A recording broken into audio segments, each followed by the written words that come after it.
Salam dəyərli izləyicilərimiz, növbəti bir sual oxuyacağam. Salam doktor, oğlum epilepsiya əleyhinə dərmanlar içir, ancaq heç bir epilepsi tutması yoxdur. Bu nə dərəcədə düzgündür? Bir çox hallarda qoyulan qıc olmaya meyillik, qıc olmaya hazırlıq, epilepsiya meyillik deyə bir diaqnoz yoxdur. Həm nevroloq, həmçinin elektroensefalografiya üzrə bir mütəxəssis olaraq bildirim ki, bir çox hallarda normal insanlarda belə elektroensefalografik müayinədə patoloji dalğalar çıxa bilər.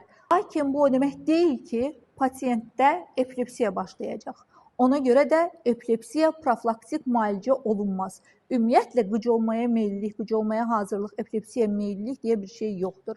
Epilepsiya ya vardır, ya da yoxdur. Əgər pasiyentin klinikasında heç bir epilepsi tutma yoxdursa, qətiyyən epilepsiya əleyhinə dərman başlanılmamalıdır. Dəyərli izləyicilərimiz, elektroensefalografiyanın normal və ya patoloji çıxmasından asılı olmayaraq hər birinizə sağlamlıq diləyirəm. Hər zaman sağlam olun, sizin nevroloq Dr. Jaylə Qarayeva.